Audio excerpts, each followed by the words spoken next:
Scabba-dooba-dee-day. Welcome back to Werewolf Movie Channel Shorts, ladies and gentlemen.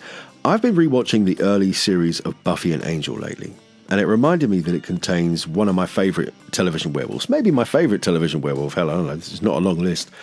Yes, I am talking about our very own short king, Daniel Osborne, better known as Oz. And I felt this sterling example of TV lycanthropy deserved a little love letter here on our channel. So here it is. There's so much to love. I'm going to list a few things that I'm always impressed by. Number 1.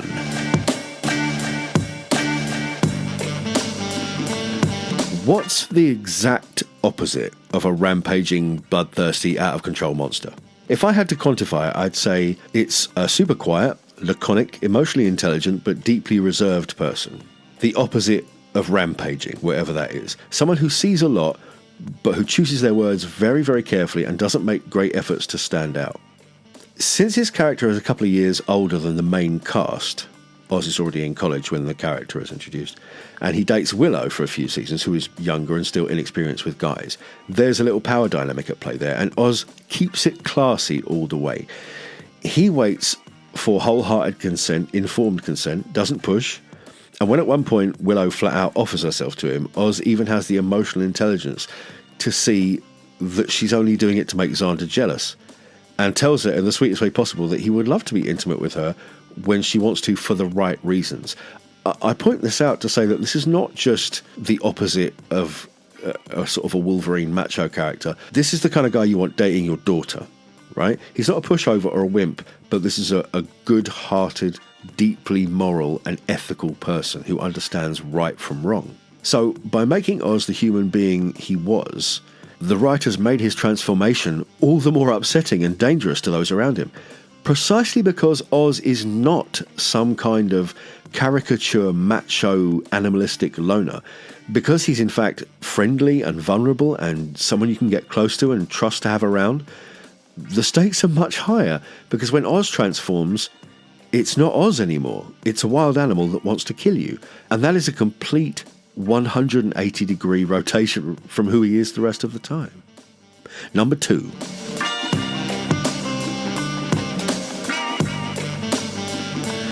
This was so supremely handled that it remains one of the high points of the whole series for me, of all of Buffy, right?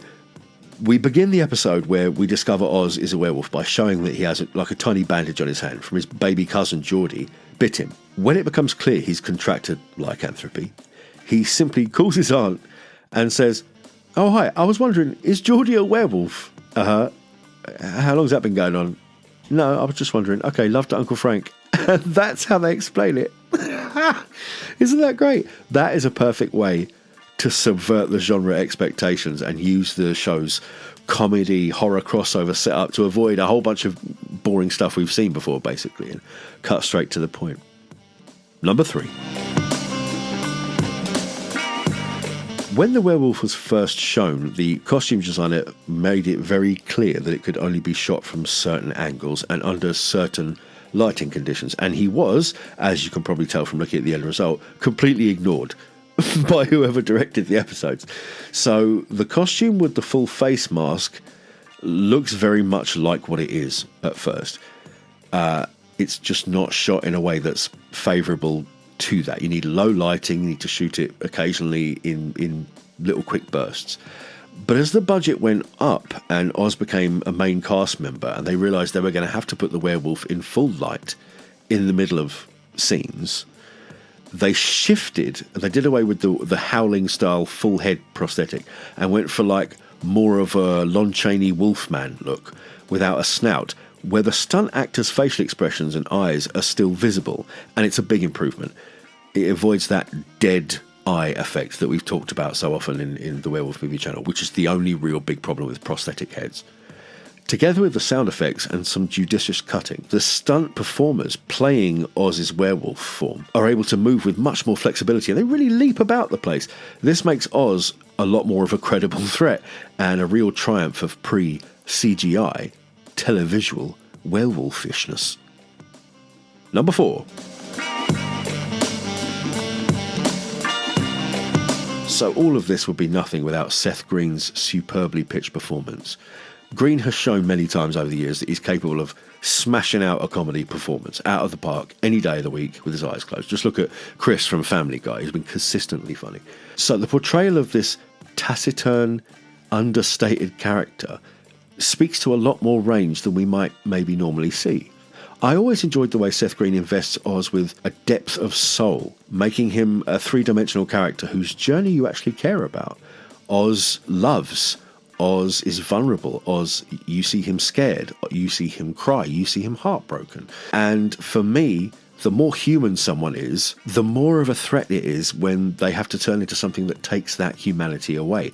That's what makes the werewolf scary. If you're like a werewolf the whole time, anyway, if you're this big, if you're basically Wolverine in real life, what's the difference? What's the risk?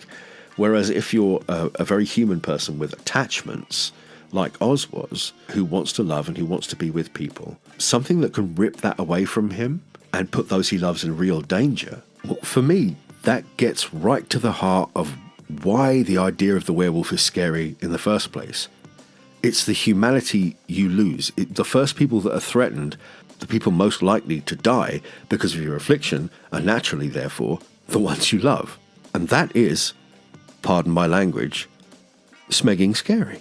For me, Oz is the seminal TV werewolf, and I couldn't resist taking a moment to give him some well-deserved shine. Am I wrong? Has your favourite TV werewolf gone unmentioned? Put me straight in the comments. Go on, and maybe we'll do a spotlight on them next time. You never know.